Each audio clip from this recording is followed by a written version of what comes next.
So కొత్తగా invest చేసే వాళ్ళు ఎవరైతే ఉంటారో ఈ మ్యూచువల్ ఫండ్స్ లో అంటే ఎలా ఇన్వెస్ట్ చేస్తే మంచిది అంటారు? ఇన్వెస్ట్మెంట్ ఇప్పుడు కూడా అదే మీకు ఇంతకుముందు మనం అనుకున్నట్టుగా ఇన్వెస్ట్మెంట్ కానీ సేవింగ్స్ ప్రాసెస్ కి వచ్చేసరికి మనకి స్టాక్స్ ఉన్నాయి, ఎస్ఐపిస్ ఉన్నాయి. వీటన్నిటిలో ఏది ద బెస్ట్ అంటారు? స్టాక్ మార్కెట్లో ఎలాంటి రిటర్న్స్ వస్తున్నాయో అదే రిటర్న్స్ మనం కూడా వస్తాయి. ఇన్సూరెన్స్ లో కూడా ఇలా మిడిల్ ఆఫ్ ద ప్లాన్ మనకి ఎమర్జెన్సీ అయితే తీసుకునేవి స్కీమ్స్ కూడా చాలా వచ్చాయి కదా. అది యాక్చువల్గా ఒక ఇన్సూరెన్స్ సిస్టమ్ ఎట్లా ఉంటుందంటే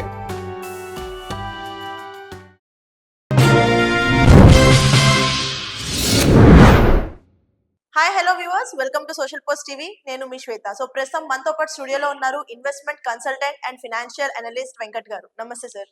నమస్కారం అండి. సో కొత్తగా ఇన్వెస్ట్ చేసే వాళ్ళు ఎవరైతే ఉంటారో ఈ మ్యూచువల్ ఫండ్స్ లో వాళ్ళకి మీరు ఇచ్చే సజెషన్ ఏంటి? అంటే ఎలా ఇన్వెస్ట్ చేస్తే మంచిది అంటారు? ఇన్వెస్ట్మెంట్ ఇప్పుడు కూడా అదే మీకు ఇంతకుముందు మనం అనుకున్నట్టుగా అడ్వైజర్ కన్సల్టెన్సీ తీసుకోవాలండి. ఓకే. అడ్వైజర్ కన్సల్ట్ అయ్యి తీసుకోవాలి. విడిగా మనం చేయడం వల్ల ఏమవుతుందంటే అది గుడ్ ఫండ్ కావచ్చు, బ్యాడ్ ఫండ్ కావచ్చు. అంటే బ్యాడ్ ఫండ్స్ అంటూ ఏముండవు. అంటే మనకు సూటబుల్ ఫండ్ కాకపోవచ్చు.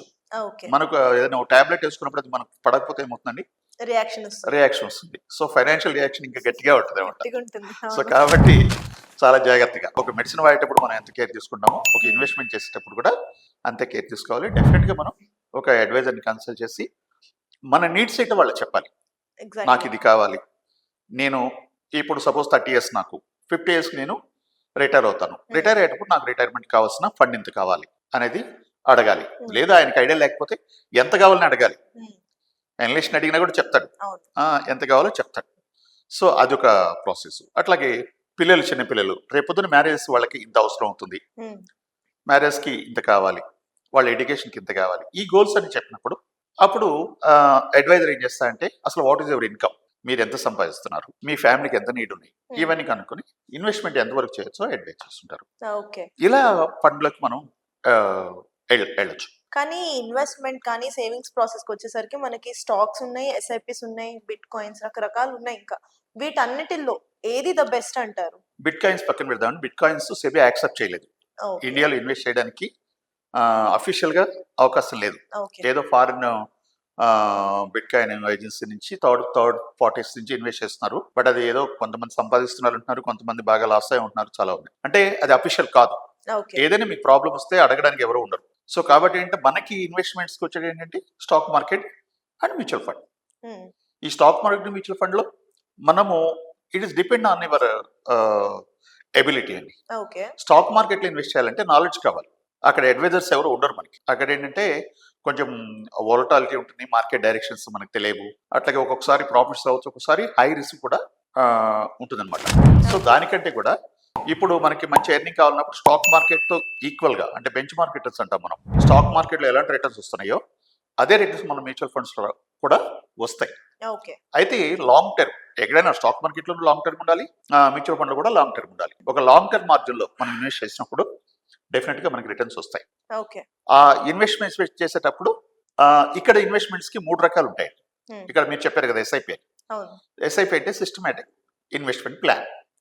ఇదేంటంటే నెల అంటే వారానికి కూడా ఉంటాయి. జనరల్గా ఎవరు కూడా అది ప్రిఫర్ చేయరు. మంత్లీ ఇన్వెస్ట్మెంట్, దాన్ని ఎస్ఐపి అంటాం, సిస్టమేటిక్ ఇన్వెస్ట్మెంట్ ప్లాన్.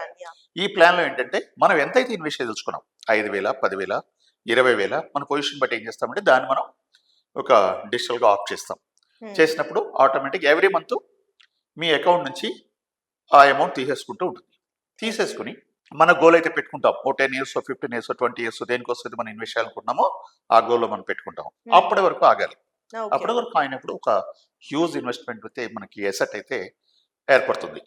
అయితే ఇక్కడ మనం జాగ్రత్త పడాల్సిన ఏంటంటే మనం ఇక్కడ ఓపెన్ లో ఉంటుంది. మ్యూచువల్ ఫండ్ అనేది ఓపెన్ లో ఉంటుంది. ఇప్పుడు ఇన్సూరెన్స్ లో ఏంటంటే మనకు 15 ఏళ్ళు చేస్తే 15 ఏళ్ళ వరకు తీయడానికి వీలేదు. సో మ్యూచువల్ ఫండ్ ఏంటంటే ఫండ్ ఓపెన్ లో ఉంటుంది. ఓపెన్ లో ఉంటుంది కదా అని చెప్పి మనం ప్రతి అవసరానికి దాన్ని డిస్టర్బ్ చేస్తే అది పెరగదు. సో కాబట్టి దాన్ని ఎంతకాలం అయితే మనం అనుకున్నామో, ఏ గోల్ కోసం అయితే మనం ఇన్వెస్ట్ చేస్తామో ఆ గోల్ కోసం మనం దాన్ని మెయింటైన్ చేయాలి.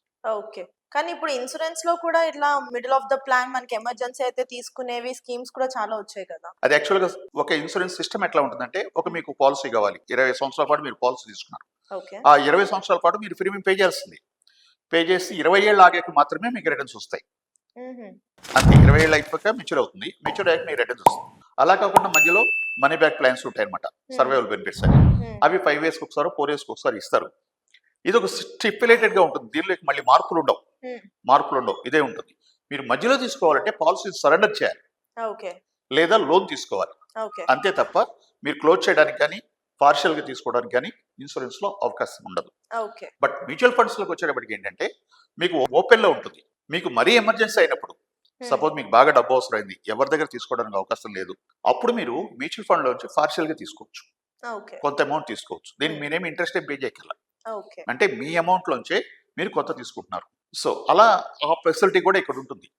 అయితే తీసుకోవచ్చు కదా అని చెప్పేసి మనం ప్రతి అవసరానికి తీసుకుంటే ఇంకా అక్కడ ఏం మిగలదు. సో కాబట్టి మన గోల్ అయితే సెట్ చేసుకోవాలి, ఆ గోల్ ప్రకారం ఇన్వెస్ట్మెంట్లోకి వెళ్ళాలి. ఆ గోల్ కంప్లీట్ అయిన వరకు మనం వెయిట్ చేయాలి. అన్లెస్ ఏదైనా ఎమర్జెన్సీ అంటే మీకు తెలుసు కదా, మెడికల్ ఎమర్జెన్సీ ఎట్లాంటివి వచ్చినప్పుడు డెఫినెట్ గా మనం అవసరమైతే తీసుకోవచ్చు. అంతవరకు మాత్రమే పెట్టుకుని మనం చేయాలన్నమాట. సో ఇప్పుడు ఈ మ్యూచువల్ ఫండ్స్ లో ఎవ్రీ మంత్ మనకి రిటర్న్స్ వచ్చేలాగా ఒక ప్లాన్ ఉన్నట్టుంది, అండ్ మనకి అడ్వాన్స్ ఒకేసారి మనం తీసుకునేలాగా కూడా ఉంది. సో ఈ రెండిట్లో ఏది బెటర్ అంటారు? ఎగ్జాక్ట్ గా కరెక్ట్ గా అడిగారు.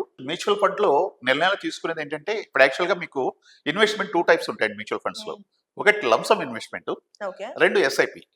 ఎస్ఐపి గురించి మనం చెప్పుకున్నాం. ఎస్ఐపి అంటే మంత్లీ ఇన్వెస్ట్ చేస్తాం. లంసమ్ సపోజ్ మీ దగ్గర ఒక 1 కోటి రూపాయలు ఉంది, వైట్ అమౌంట్ మీ దగ్గర 1 కోటి రూపాయలు ఉంది, దాన్ని ఒకసారి మీరు ఇన్వెస్ట్ చేస్తారు. ఇన్వెస్ట్ చేసి మీరు తీసుకోవాలనుకుంటే, నెలకు తీసుకోవాలనుకుంటే కొంత అమౌంట్ తీసుకోవచ్చు. దాన్ని ఏమంటామంటే ఎస్డబ్ల్యూపి, సిస్టమేటిక్ విత్డ్రాల్ ప్లాన్. అంటే ఇప్పుడు జనరల్ గా ఏం ఆలోచిస్తారంటే పెద్దవాళ్ళు, పేరెంట్స్ ఏం చేస్తారంటే, 1 కోటి రూపాయలు 2 కోట్ల రూపాయలు మనకు వైట్ అమౌంట్ ఉంది, దీన్ని మనం ఇన్వెస్ట్ చేద్దాం. ఎవరి కోసం ఇన్వెస్ట్ చేద్దాం?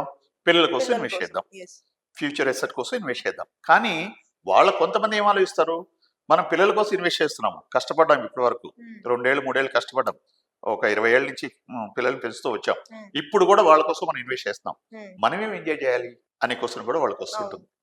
అంత జీవితం అంతా వీళ్ళ కోసం ఏమి ఉండవా, మనకు కూడా ఎంజాయ్మెంట్ లేదా అనేది ఒకటి ఉంటుంది. రేపు మనం వీళ్ళు చూస్తారో లేదో కూడా డౌటే. ఇదంతా కూడా నడుస్తూ ఉంటుంది కదా కథ.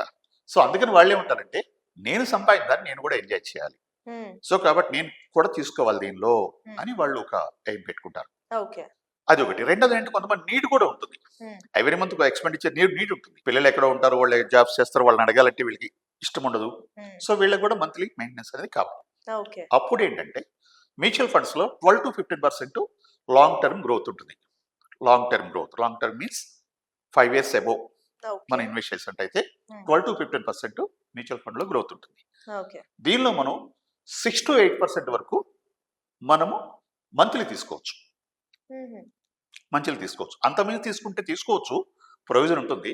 కానీ అంతమంది తీసుకుంటే ఏమవుతుంది, ఎండ్ ఆఫ్ ద ప్లాన్ మనకి లాభం ఉండదు. మన అమౌంట్స్ మనకు ఉంటే లేదా ఇంకా తక్కువ కూడా ఉండొచ్చు, కానీ గ్రోత్ అనేది ఉండదు. సో అందుకోసం ఏంటంటే 12 to 15% మనకి వస్తున్నప్పుడు మనకు 6 to 8% మనం తీసుకోవచ్చు, ఎంజాయ్ చేయొచ్చు. దాన్ని ఏం చేస్తామంటే, అప్పుడు 6 to 8%, సపోజ్ మీరు 1 crore ఇన్వెస్ట్ చేస్తారు, 8% అంటే 8 lakhs per annum, 8 lakhs per annum divided by 12 అంటే సుమారుగా ఒక 70,000, 60 to 70,000.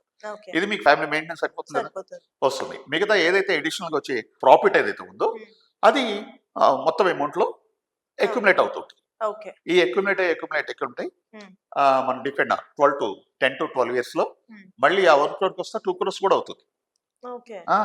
ఎందుకంటే మళ్ళీ ఒక 6% అట్లా 6% to 8% మనకి దానిలో యాడ్ అవుతుంది కాబట్టి, అంటే మన డే టు డే నీడ్స్ తీరితే ప్లస్ రేపొద్దున మళ్ళీ పిల్లలకి ఒక మంచి అసెట్ కూడా మిగిలిపోతుంది. ఇది సిస్టమేటిక్ విత్డ్రాల్ ప్లాన్ అంటాం, ఎస్డబ్ల్యూపి. సో అంటే మ్యూచువల్ ఫండ్స్ లో కంప్లీట్ అన్ని అడ్వాంటేజెస్ ఉన్నాయంటారా, డిసడ్వాంటేజెస్ కూడా ఉన్నాయా? డిసడ్వాంటేజెస్ అంటే మనం తెలియకుండా ఇన్వెస్ట్ చేస్తే చాలా డిసడ్వాంటేజెస్ ఉంటాయి. ఇన్వెస్ట్మెంట్ అనేది తెలిసి చేయాలి, మనకి అడ్వైజర్ కన్సల్టెంట్ తీసుకుని, కన్సల్టెంట్ యొక్క సలహా తీసుకుని చేయాలి. అలా చేస్తే ప్రాబ్లం ఉండదు. రెండు, షార్ట్ టర్మ్ వెళ్ళకూడదు. షార్ట్ టర్మ్ వెళ్ళేటైతే అసలు 2 years లోపు ఇన్వెస్ట్ చేస్తారంటే నేనైతే వద్దని చెప్తాను మ్యూచువల్ ఫండ్స్ లోకి. ఎందుకంటే షార్ట్ టర్మ్ లో ఫ్లక్చువేషన్ ఎక్కువ ఉంటుంది. ప్రాఫిట్స్ కనిపించకపోవడం ఒకటి, ప్రాఫిట్స్ వస్తే రావచ్చు, కానీ ఫ్లక్చువేషన్ ఎక్కువ ఉంటుంది. ఈ మ్యూచువల్ ఫండ్ లో మనం ఇన్వెస్ట్ చేసిన అమౌంట్ ఎక్కడ ఉంటుంది, మోస్ట్లీ ఈక్విటీ ప్లాన్స్ లో ఉంటుంది.